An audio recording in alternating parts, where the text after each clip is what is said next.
자, 안녕하세요, 여러분. 오늘도 수업을 또 한번 시작해 보도록 하겠습니다. 역사 수업, 이번 주 마지막 방송이 될 겁니다.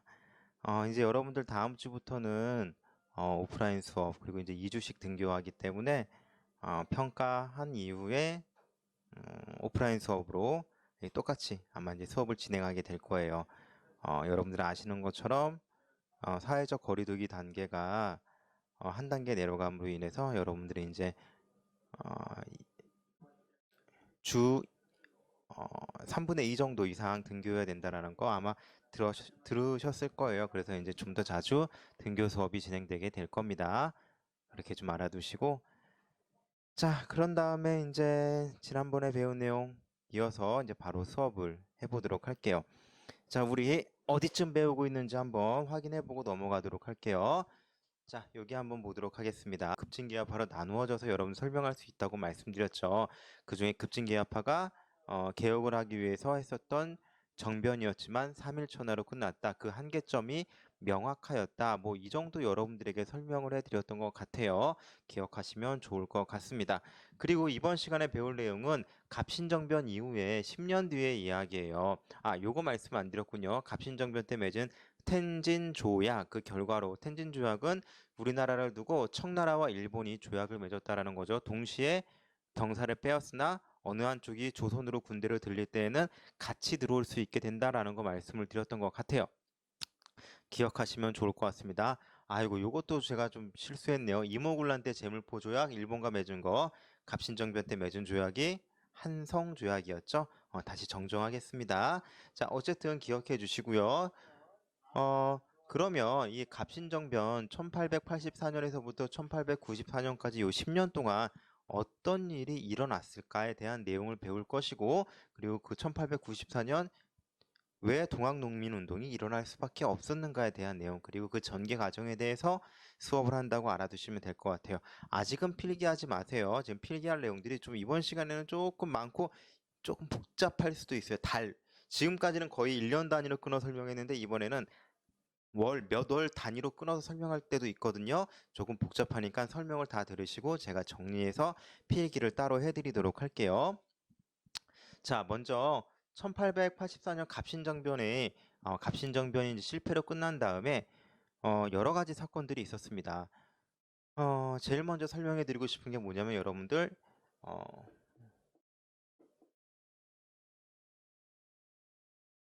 자, 이번에 배울 내용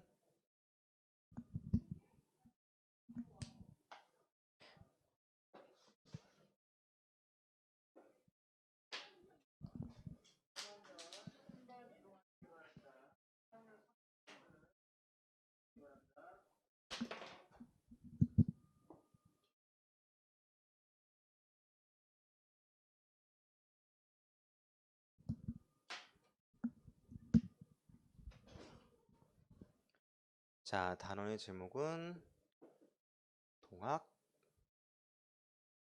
동학농민운동 1894년의 이야기고요. 자, 동학농민운동이 일어나기 직전에 여러 가지 사건들이 분명히 존재했어요. 그 사건들을 먼저 설명해 드리고 마저 이야기해 보도록 하겠습니다. 첫 번째 여러분들이 알아두셔야 될 내용은 어, 거문도 점령 사건이고요. 자, 두 번째로는 방곡령이라고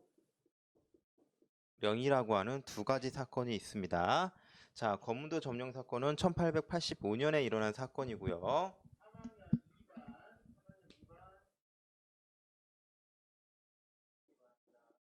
자, 방공령 같은 경우는 세 차례 선포됐던 내용인데 1889년의 이야기입니다. 자, 여러분들 다시 한번 이야기하지만 뭐 연도의 내용까지는 여러분들이 분명히 알 필요는 없지만 나중에 순서를 정리해 드리기 위해서 이렇게 적어 드린 거예요. 자, 동학농민운동이 일어나기 직전에 어떤 일들이 있었는지 좀 설명해 드려 보도록 할게요. 이 거문도 점령 사건이라고 하는 건 뭐냐면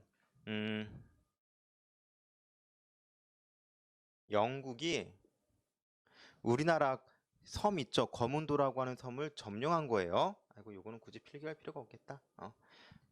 여기 지도상으로 봤을 때 요 남해안 여기 일도에 거문도라고 하는 섬이 있어요. 근데 이 섬을 영국이 갑자기 한 2년 정도 점령을 해버려, 불법적으로.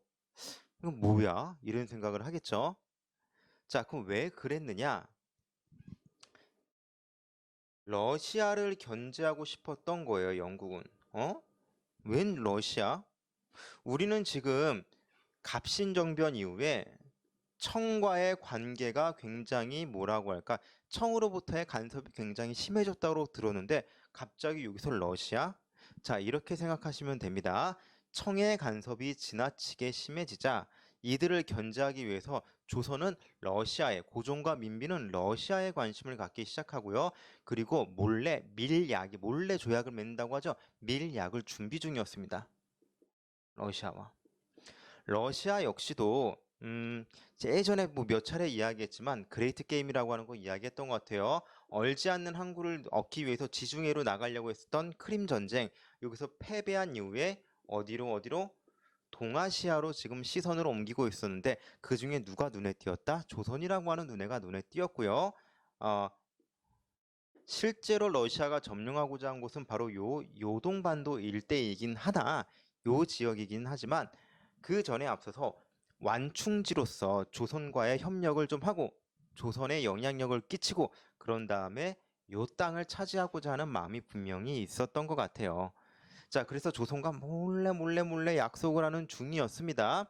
사실 이거는 몰랐어. 근데 영국이 생각하기에는 러시아의 움직임이 심상치 않다라고 생각을 하여 남한은 러시아를 견제하고자 우리 땅을 불법적으로 점령을 했다라는 거예요. 이건 뭐 얼토당토하는 이야기이지. 우리 입장에서는 뭐라고 했느냐? 나가라. 불법 점령하지 말고 나가라라고 이야기했지만 영국은 말을 듣지 않아요. 결국 이걸 누가 대신해서 해결해 주느냐? 청나라가 대신해서 해결을 해 줍니다. 자, 그러면서 영국은 물러나게 되었고요. 그런데 이 협상을 하는 영국과 협상하는 과정 중에 뭘 눈치챘느냐? 러시아랑 조선이 몰래 손을 잡으려고 했다라는 것을 누가 눈치채느냐?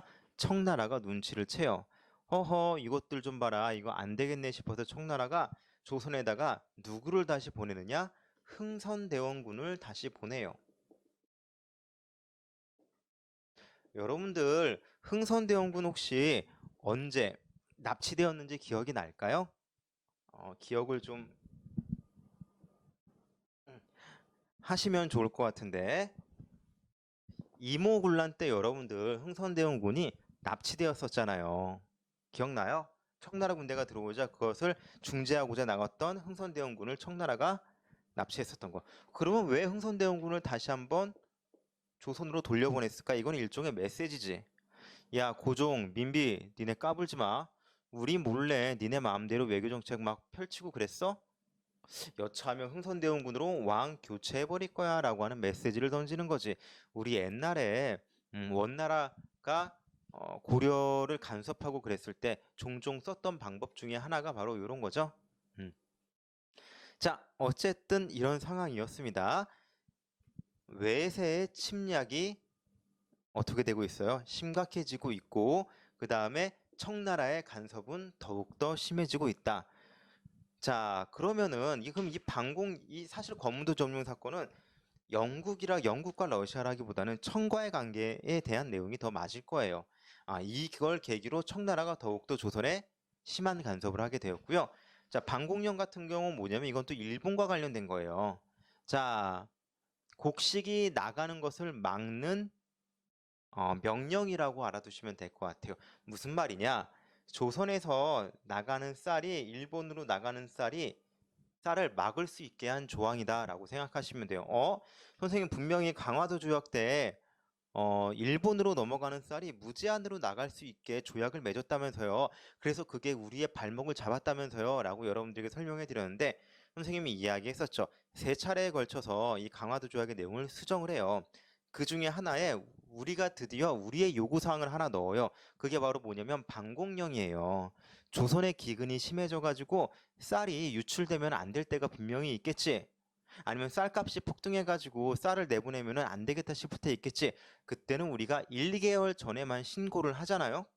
그러면 그 신고를 받아주면은 쌀 수출이 금지할 수 있는 조항이 생겼어요. 그게 바로 방공령이에요. 하여튼 우리가 좀 안 좋은 상황이 있다. 자연재해라든지 쌀의 가격을 조정하기 어려울 때는 쌀의 수출을 막을 수 있다라고 하는 게 이게 방공령의 내용이에요. 근데 여러분들 이 방공령 하나 추가하면은 일본도 조약을 하나 더 당연히 추가하겠죠? 여기에 뭐가 추가가 되느냐? 최혜국 대우라고 하는 게 추가가 될 거예요. 여러분들이 최혜국 대우가 뭐냐면은 최고의 혜택을 누린다라는 뜻이에요. 이거 제일 처음 준 나라가 사실은 미국입니다. 여러분들 제가 어, 이모군란 때 따로 설명해 드리진 않았지만 나중에 종합적으로 필기 한번 할 때 설명을 해 드릴 거예요. 조미통상수호조규라고 해서 우리가 이모군란 직전에 그 미국과 조약을 하나 맺어요. 그때 우리가 미국에게 최혜국 대우라고 하는 걸 해줘요. 제일 먼저. 이게 무슨 뜻이냐? 만약에 우리가 독일이랑 뭐 조약을 맺을 때 뭐 금광을 캘 수 있는 권한을 독일에게 줬다. 그럼 그에 해당되는 권한을 미국은 자동으로 업그레이드가 되는 거예요. 만약에 일본에게 우리가 어업을 할 수 있는 권리를 줬다. 그럼 미국은 따로 조약을 맺지 않아도 자동으로 업그레이드가 되는 거예요. 얼마나 혜택이 좋은 건 줄 알겠죠? 이 최혜국 대우라고 하는 게 그러한 것을 누구에게도 해준다? 일본에게도 해주는 조건으로 우리는 방공령을 얻어냈어요. 그러니까 처음에 조약을 잘 맺었어야 되겠죠? 모르면 당한다. 자, 어쨌든 이 방공령 세 차례나 실시하는데 이게 사실은 전부 다 우리의 배상금을 무는 문제로 끝나게 돼요. 그러니까 일본이 갖은 핑계를 대고 일본의 외교적 압력을 막 넣었고 그리고 또 이때 지배층이 누구였어요? 이 민씨 세력들이었거든요. 이 민씨 세력들이 결국 일본인들의 압력에 외교적 압력에 못 이겨서 이 방공령은 사실상 무의미하게 돼요. 우리가 내걸 수 있는 유일한 조건 중 하나가 방공령이었는데 오히려 우리가 정당하게 주장을 했음에도 불구하고 방공령을 냈다고 해서 우리가 배상금을 더 물게 됐습니다. 안타깝죠. 우리는 한 달 전에 신고하라고 했으니까 한 달 전에 신고했는데 우리 신고 못 받았다고 일본이 잡아떼기 시작해요. 뭐 그래서 불법이 되기도 하고요. 음. 하여튼 여러 가지 뭐 디테일하게 들어가면 이야기할 거리들이 많은데 결국 일본의 외교적인 압력에 이 민씨 일가들이 불복하였다. 우리가 오히려 정당한 조약의 내용을 이행하지 못하고 배상금만 지불하게 되었다. 이런 거죠. 자, 그럼 물어볼게요. 외세 침략이 심각해졌죠. 내부적으로 일본의 경제적 침략으로 백성들의 삶이 피탄, 속된 말은 그냥 박살이 난 거예요. 너무 어려워졌습니다. 자, 그러면 개혁의 주체들은 뭐 하고 있느냐? 개혁의 주체가 어디서 다 죽어 따잡아줬잖아. 갑신정변 때 개혁의 주체들이 사라져버렸지. 기억날지 모르겠습니다. 급진개혁파들은 망명가거나 죽음을 당하거나 뭐 일본으로 도망가거나 또 온건개혁파 중에서도 많은 사람들이 죽어나갔지. 개혁은 반역이다라고 하는 이미지가 씌워지게 되면서 이 개혁에 대한 원동력 자체가 굉장히 떨어지게 되었다. 물론 고종 역시도 개혁을 흉내를 내긴 해요. 뭐 외국 선교사를 들여드린다든지 선교사 중심의 근대식 학교를 세운다라든지 뭐 전기를 드린다라든지 하지만 사실상 신용만 내는 거고 뭐라고 할까 자신의 자리를 지키는 데만 급급한 모습을 아직까지는 보여요. 다시 말해서 더 이상 개혁의 주체가 위에서부터 아래로 권력자로부터 농민들로 내려오는 이런 개혁의 흐름의 방향은 보이지 않았다라는 거예요. 자, 그렇다고 한다면 뭐가 남았다? 아래서부터 위로의 개혁. 자, 농민들이 주체가 되어서 세상을 바꾸려고 하는 움직임들이 분명히 보인다라는 겁니다. 그 중심에 뭐가 있다? 바로 동학이라고 하는 게 있었다라는 겁니다. 자, 그러면 이 동학은 무엇인가? 여기까지. 동학농민운동이 일어나기 전에 이러한 사건이 있었고 우리가 개혁을 하기에 매우 힘든 상황이었다라는 것까지 여러분들에게 설명을 해드렸습니다.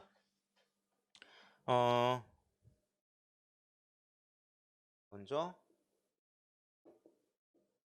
동학이 무엇인지 이렇게 좀 알아두시면 될 것 같아요. 동학의 반대말이 여러분들 서학 생각하시면 돼요. 천주교 들어보셨죠? 자, 그거에 반대해서 뭐 반대라고 하긴 하였지만 사실 천주교의 내용들은 다 들어가 있어요. 이 최재우라고 하는 사람이 일대 교주가 되었고요. 인내천이라고 하는 세상, 뭐 그것까지는 몰라도 되는데 이거는 좀 알아두었으면 좋겠습니다. 모두가 평등하다 라고 하는 종교적 신념을 가지고 새롭게 태어난 겁니다. 물론 하느님을 믿는 건 둘 다 똑같아요. 하느님을 믿는데 그 하느님 아래 모두가 평등하다. 남녀노소 신분제 불모 필요 없습니다. 모두가 평등한 주체를 이야기하였으나 이 동학을 처음으로 만들었었던 최재우라고 하는 사람은 혹세무민, 세상을 혼란스럽게 하는 죄인이다라고 해서 처형을 당했습니다. 대충 여기까지만 좀 알아두시면 돼요. 중요하진 않아요. 자, 그런데 이 동학이라고 하는 종교를 믿는 사람들이 거기서 끝나지 않고 최재우라고 하는 사람이 죽는 걸로 끝나지 않고 오히려 그 2대째 1대 교주는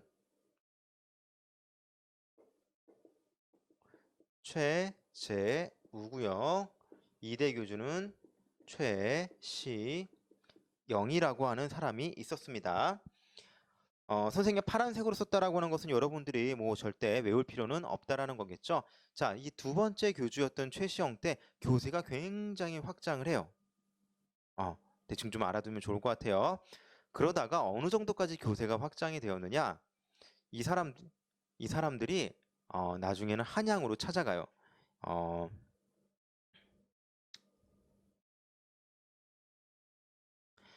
이제 1893년의 이야기인데 이거 좀 지우고 해야겠다.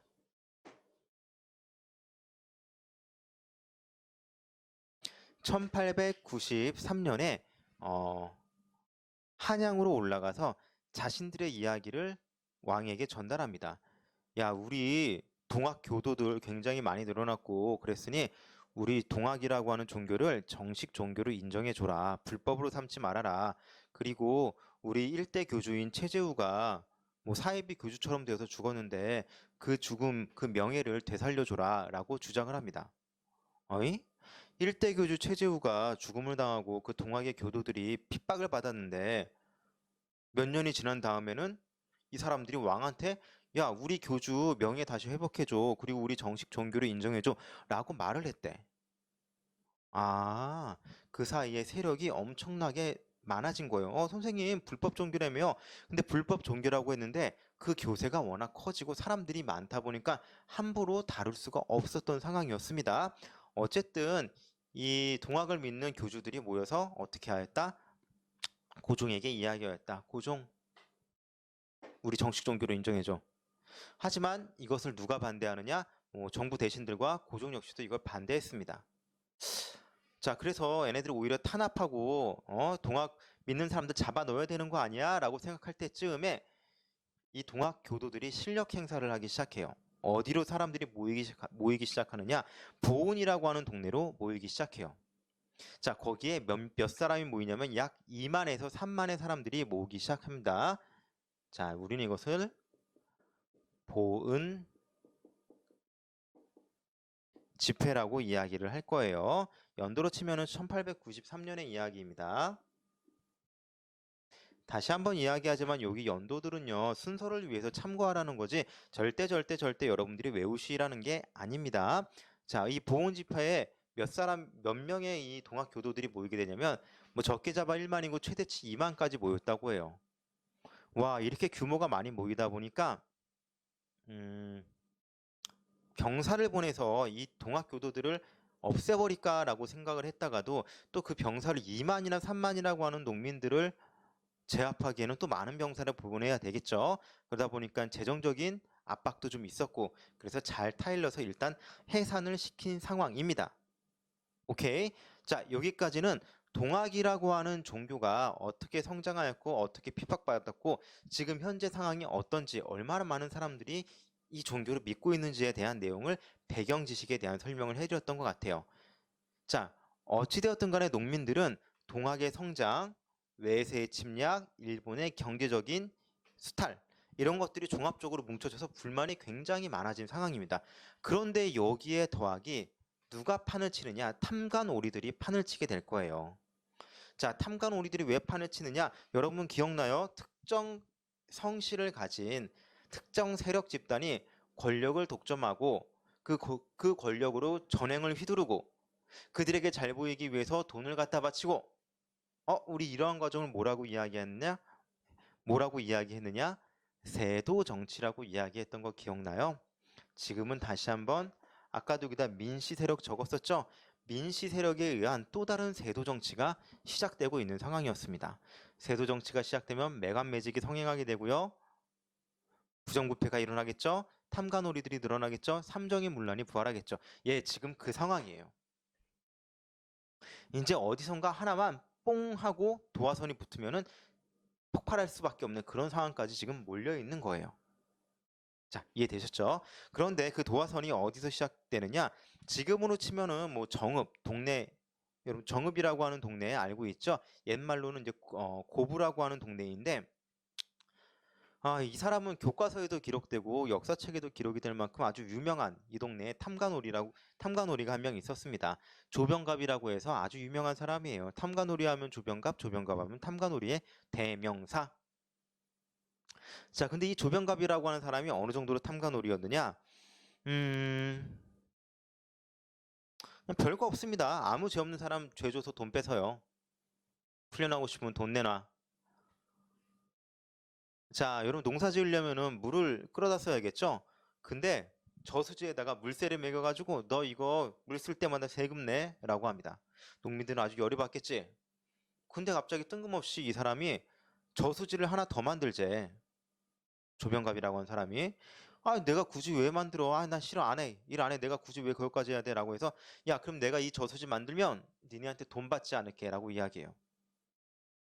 그러니까 사람들이 삼삼오오 모여가지고 열심히 해서 저수지를 만들었어. 그래서 그 물에서 물기를 내어서 그 물을 농사하는 데 끌어다 쓰려고 했더니 여기서 또 세금을 받네요. 예. 자기 할머니가 죽었어요. 죄송합니다. 엄마가 죽었어요. 그 모친상을 당했으니 우리 엄마 죽었으니까 니네 돈 좀 내라고 해서 돈을 걷어갑니다. 약 2천냥을 걷어가요. 지금으로 치면은 1억 2천만 원 정도 되거든요. 그냥 마구잡이로 쥐어짜는 겁니다. 그럼 이 조병갑이라고 하는 탐관오리에 그러니까 이렇게 활동할 수 있었고 그가 돈을 어디다 갖다 바치고자 하였고 그 권력의 정점엔 누가 있었을까? 민씨 세력들의 수장이 결국엔 누구야? 민비겠죠? 이해될까요? 이 민씨 가문들이 또 다른 세도 가문이 되어서 권력을 뒤흔들고 있는 그런 상황이었다. 자, 어찌되었든 간에 너무 과도하게 이렇게 사람들을 쥐어짜니까 전창훈이라고 하는 사람이 이 고부의 훈장님이었거든요. 이 사람이 찾아가서 너무한 거 아니냐라고 항의를 했더니 오히려 곤장을 맞고 죽었어요.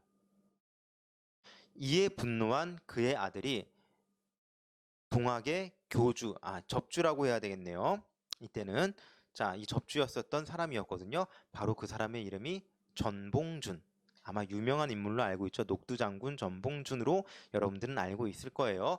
이 전봉준이라고 하는 사람이었고 이 사람이 고부에 있는 동학 교도들을 모아서 봉기를 일으켜요.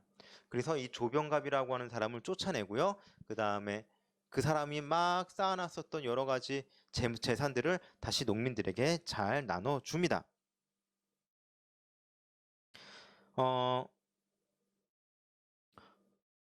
그런 다음에 이 조병갑의 후임으로 온 사람은 사실은 조병갑이 일단 쫓겨났으니까 이 수령은 굉장히 대처를 잘했어요. 근데 어찌되었든 간에 이 과정을 국가에서는 조사를 해야 되겠죠. 이 안핵사, 조사관이라고 알아두시면 돼요. 이용태라고 하는 조사관을 이 고부에다가 파견하였거든요. 근데 이 사람이 사실 왕이 이 사람을 파견한 이유는 뭐겠어. 농민들이 화가 났으니까 달래주고 농민들에게 가혹하게 했었던 탐관오리들을 잡아가지고 잘 조사해서 정리해서 이런 일이 없도록 조사라고 보냈는데 오히려 이 안핵사 이용태라고 하는 사람은 뭐 다 필요 없어. 감히 양반을 건드려? 라고 하면서 이 농민들을 잡아다가 죽이고 이 동학 교도들의 그리고 이 조병갑을 쫓아냈었던 인물들을 모조리 잡아다가 학살하기 시작합니다. 그리고 그들의 자식들, 가족들마저도 잡아다가 다 살육하기 시작한 거야. 자, 이러다 보니까 조치가 너무 과했지. 다시 한번 전봉준이 일어나고요. 그 다음에 이번에는 단순하게 전봉준뿐만 아니라 주변 지역, 특히 전라도 일대의 모든 동학교도들이 한꺼번에 들고 일어납니다. 오케이. 자, 여기까지는 이해가 되시겠죠? 자, 이렇게 일어난 동학교도들이 다시 한번 이 고부 일대를 장악해요. 그리고 어디로 진격하느냐? 전주성으로 진격을 합니다. 사태의 심각성을 알게 된 고종이 빠르게 조정의 군사 800여 명을 보냅니다. 자, 이때 동학의 군세가 뭐 한 몇천, 뭐 8천에서 뭐 만에 가까운 그 병사가 모였었다고 해요. 에이, 근데 선생님 800명밖에 군사를 보내지 않는다고요? 아니죠. 가능했죠. 왜? 신식 무기와 잘 훈련된 군사는 그 숫자가 굳이 중요하지 않았다라고 이야기했었을 것 같아요. 여러분들 신미양요, 그 다음에 병인양요 때 기억하시면 좋을 것 같아요.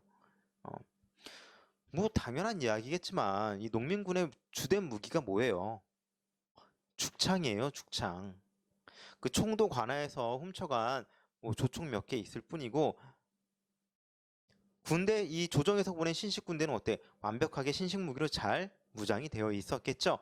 그런데 문제는 뭐냐면 이 800여 명이 출발하자마자 330여 명이 도망을 갑니다.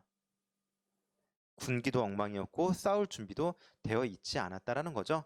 자, 결국은 이 황토현이라고 하는 곳에서 동학 농민군과 정부군이 맞닥뜨려서 싸워서 누가 승리하게 되느냐? 농민군이 승리하게 됩니다. 자, 그러면서 전주성을 장악하게 되고요. 전주성에서는요, 동학 농민군의 자치 활동이 시작돼요. 이제는 그 동네를 수령이나 국가에서 보낸 권력자가 다스리는 게 아니라 농민들이 자치기구를 만들어서 뭐 지금으로 치면 약간 지방자치처럼 움직이고 있는 거야. 그런데 이때 고종과 민비가 역사를 뒤흔들 만한 선택을 하게 됩니다. 자, 그게 바로 뭐냐면 다시 한번 청나라에게 군대를 요청을 해요. 군사적 도움을 요청합니다. 이게 너무 안타까운 이야기죠. 여러분들 다시 한번 이야기하지만 동서고금을 비롯하여서 외국 군대를 끌어들여서 자국 국민을 학살하는 그런 나라는 그 명이 그리 길지 못하고 성장한 적이 없어요. 그 말로는 정해져 있습니다. 망국이라고 하는 그 길로 고종과 민비는 결국 최악의 선택을 하게 됩니다. 당연히 청나라 군대는 쓱 들어옵니다. 당연히 전주 일대에서 전쟁이 났기 때문에 아산만이라고 하는 그 남쪽으로 청나라 군대가 와요. 그런데 기억나요? 텐진 조약. 우리 텐진 조약에 의해서 청나라 군대가 들어오면 누구도 따라 들어올 수 있어요? 일본 군대도 따라 들어올 수 있죠. 일본 군대는 이때를 놓치지 않습니다. 왜? 이때가 기회였거든. 갑신정변 때는 우리가 도망을 갔는데 딱 10년 뒤거든요. 동학농민운동 1894년, 이 10년 동안 정말 칼을 갈아놨습니다. 완벽하게 준비하여서 어디로? 청나라 군대는 아산만으로, 일본은 제물포로 들어와요. 이상하죠? 일본은 분명히 어떤 명분으로 도와주러 오겠다고 말을 했냐면, 야, 니네 동학 때문에 힘들지? 야, 그리고 니네 개혁이 잘 안 돼. 우리가 도와줄게 라고 하고 들어옵니다.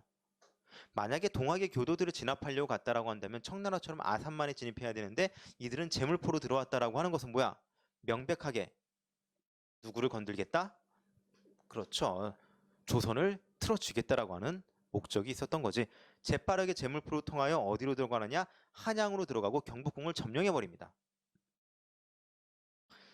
자, 고종도 이때 깜짝 놀랐어. 청나라 군대를 끌어들였는데 누구까지 지금 들어온 거야? 일본까지 들어온 거야. 사실은 감히 일본이 청나라와 맞짱을 뜰 것이냐라고 하는 그런 판단이 섰기 때문에 청나라 군대를 불러왔는데 아니나 다를까 일본이 기습을 해버린 거예요. 자, 그 정도 여기서는 이제 심각성을 느낀 거야. 청나라 군대도 있고 일본 군대도 우리나라에 들어와 있어. 야, 이거는 좀 심각하다라고 해서 급하게 전주로 사신들을 보내가지고 신하들을 보내가지고 전주에서 화약을 맺게 합니다. 우리는 그 사건을 뭐라고 이야기할 거냐면 전주화약이라고 이야기할 거예요. 전주에서 동학농민군과 조정이 약조를 한다라고 하면 될 것 같아요. 자, 지금 아까 요 순서 여러분들 지금 제가 다시 필기해서 여러분들 좀 보여드린 거예요. 전주 화야까지 맺었다라는 거 여러분들 설명해 드렸습니다. 자, 여러분들 이 전주성이 함락된 게 특히 조선의 입장에서는 좀 의미가 있는 게 이 전주성은요, 교통의 요지예요. 특히 전라도 일대 있죠. 곡창지대의 교통의 요지이기도 하고요. 플러스 알파 여러분들 전주이시죠? 조선의 성씨는 자, 이 전주이시다 보니까 굉장히 상징적인 곳이기도 하였다라는 것도 참고 삼아 알아두시면 될 것 같아요. 그래서 군대를 파견하였으나 결국 이 전주성은 함락되고 말았다. 자, 그러다 보니까 급하게 누구한테 도움을 요청하였다? 청나라에게. 그랬더니 누가 개입하였다? 청군. 그랬더니 누가 들어온다? 일본군. 그래서 우리가 어떻게 하였다? 이거는 위기다. 이대로 뒀다간 진짜 큰일 나겠다.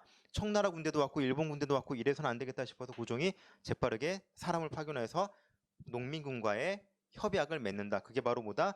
전주 화약이다. 자, 여기에 그러면서 무엇을 하느냐?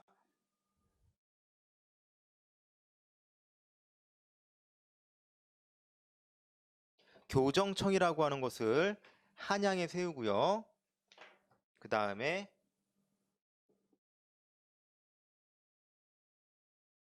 자, 집강소라고 하는 것을 전라도 일대에 세웁니다. 꼭 전라도뿐만이 아니라 이 지방 동학 농민군들이 있는 그 지방의 일대에 집강소라고 하는 걸 둬요. 자, 무슨 말이냐? 일본군이 들어온 이유가 뭐냐면 야, 니네 이거 봐봐 엉망이잖아. 우리가 대신 개혁해 줄게. 그러니까 우리 말 잘 따라오라고 하는 명분을 가져왔더니 고종이 이렇게 이야기하는 거야. 아니야, 아니야, 됐어. 우리 지금 농민군이랑 화해도 했고 우리 개혁을 위해서 교정한다라는 거지. 그동안 문제 있었던 것을 바르게 잡을 거야. 라고 하는 부서입니다. 그래서 여기서 여러 가지 개혁안들을 내놓을 테니까 일본 너희 신경 꺼. 그리고 여기에 플러스 알파 이 교정청을 세우면서 고종과 농민군이 협약했던 것 중에 하나가 바로 요 집강소 설치예요. 이 집강소라고 하는 건 뭐냐면 원래 지방은 누가 다스리는 거냐? 고를 담당하는 수령, 사또가 존재하는데 사또도 있고 그들을 견제할 수 있는 누가 있었다? 집강소라고 하는 건물이 있었어. 그럼 이 집강소에서 농민들이 모여서 회의하고 뭐 수령이 사또가 세금을 잘못 걷어가면은 막을 수 있고 일종의 지방자치를 할 수 있는 기구를 마련하였다라는 거 알아두시면 좋을 것 같아요. 여러분 지금도 보시면은 강원도지사 있죠? 뭐 경기도지사 있죠? 뭐 전라도지사 있죠? 이런 것처럼 그 지역을 담당하는 농민들이 따로 존재하였다. 물론 여전히 수령의 힘, 사또의 힘이 센 곳도 존재했지만 어쨌든 상징적인 이야기죠. 처음으로 농민들이 정책에 참여하고 그리고 그들의 의지가 마치 지방의회처럼 만들어졌다라는 거 여기에 의미가 분명히 존재하였습니다. 자, 이렇게 우리 다 했어. 문제 없네. 그럼 이제 일본 어떻게 해야 돼? 청나라 어떻게 해야 돼? 나가야겠지. 야, 이제 청나라 나가. 일본 너희도 나가. 우리 다 알아서 우리끼리 해결했어. 라고 했습니다. 청나라는 어떻게 했을까요? 오케이, 됐으니까 순순히 물러납니다. 근데 일본은 어떻게 할까? 어떻게 잡은 기회인데 어떻게든 여기서 청나라와 전쟁을 벌일 만한 구색을 맞추려고 하겠지. 그래서 어떻게 한다? 바로 경복궁으로 들어가 버립니다. 인천항에서 경복궁으로 들어가서 경복궁에다 대포 빵빵 쏘면서 경복궁을 장악해 버려요. 그리고 무슨 니네가 제대로 개혁을 해 우리가 대신해 줄게 라고 하면서 교정청을 없애버리고 군국 기무처라고 하는 부서를 세우고 거기에 자신들의 입맛에 맞는 사람들을 세우고 자신들이 원하는 방향의 개혁을 주최합니다. 바로 다음 시간에는 요 내용부터 시작을 할 거예요. 자, 그러면 누가 가만히 있지 않을까? 청나라가 가만히 있지 않겠지? 당연히 청나라도 조선에 대한 고난을 혹은 조선에 대한 영향력을 놓칠 수가 없는 상황이에요. 뭐가 일어날까요? 청일 전쟁이 터지겠지. 하나 더. 이렇게 외세의 침략에 또 누가 반응을 하느냐? 농민들이 반응을 할 거예요. 그게 2차 농민봉기가 될 겁니다. 1차 농민봉기는 조선의 부당한 봉건제 혹은 잘못된 구제도에 대한 반발이었다고 한다면 2차 농민봉기는 외세에 대한 저항일 겁니다. 이제 그 내용은 2차 농민봉기 이야기는 다음 시간에 이어서 해 드려 보도록 할게요. 자, 오늘은 여기까지 하고 마무리 짓겠습니다. 여러분들 오늘도 수업 잘 들어줘서 너무 감사하고요. 예, 수고하셨습니다. 안녕. 아, 다음에는 오프라인 수업 때 만나겠네요. 안녕.